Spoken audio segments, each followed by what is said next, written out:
Hey Jay, here we're out on our epic dual trail riding. What are we doing? A little bit of dual sporting, and we're doing a mega trail bike comparison. We have tons of trail bikes here. A bunch of them are the same.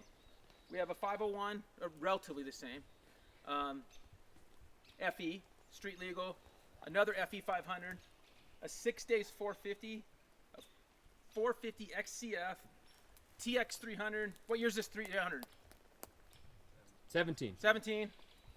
We have a 150 XCW. What year is this? 17. 17 XCW. We have two of these 350 EXCs that we've made into 366s that are really fast. We got Rado's 04 300 XC, we'll call it, right? Right? Okay. Yes. There's another one of our EXCs.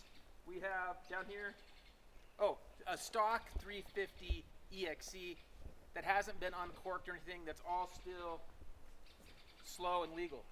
And then we got a 17 TX300 that we modified. We have a YZ250 two-stroke. The YZ250 two-stroke is kind of more of our only budget build in the Shootout here. So we're gonna ride these real quick, let you know what we think of all these bikes and which one's the best for the trail today.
All right, Daryl.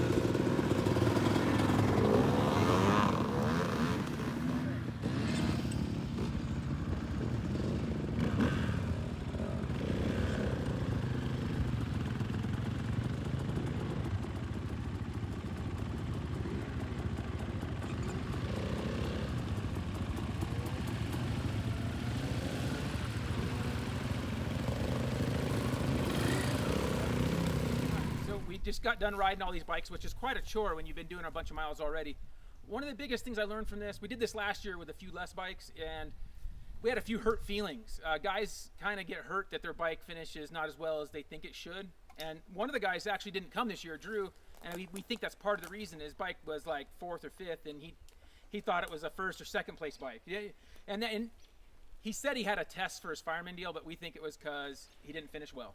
So we just rode all these, and of course, there's a huge difference between all these bikes. You know, obviously some are dual sport, some are 2-strokes, 4-strokes, so it's all gonna be what you like. But out here today, riding all these things, this thing is probably one of the best bikes we've ridden here. This is a 350 EXC that's got the 366 in it that Jamie at Twisted mapped and ported. We also have one that Race Tech did.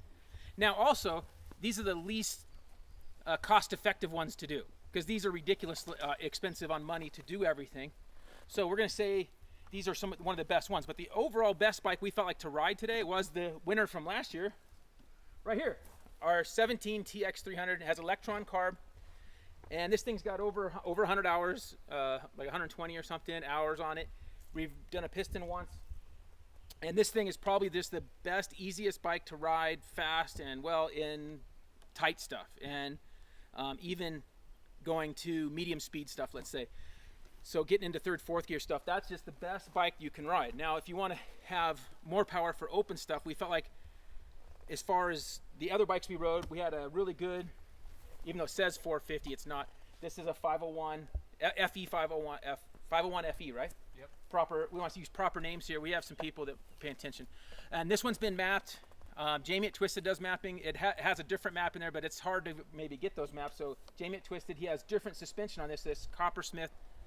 He's got fancy forks on here, and this thing feels amazing. The suspension feels amazing. Set up for a little bigger guy, and I felt awesome on it. So I guess I'm a little bigger guy too. So it felt awesome. So that was one of our, that was then probably in there, was after our 350s was probably next. And that would be the 450 6 days. What would probably be right in there close. Doesn't have as much uncorked on it and doesn't have as much power. And then after our 350s would be the stock 350. Actually felt pretty dang good. I was really surprised. The stock 350 hasn't been uncorked or anything. It's all stock and it feels really good. Then the 150 XCW, where's that thing? Down. Right here, you're touching it. Right here. Yep. This thing isn't jetted right, so it's not really a fair deal. It's not running right. Doesn't, and he's got Electron on here. He needs to do a little work, and his feelings will probably be hurt too. But it's not running quite right. We had a Recluse on a couple bikes. Don't care for 450 XCF would be after that. It has a Recluse, really strong clutch pull, but I guess you're not supposed to be pulling the clutch when you ride it, but I do. So then that brings us down to the bottom. Our more cost-effective ones, we have the YZ250. It's an 02 we fixed up for moto and then converted it to trail.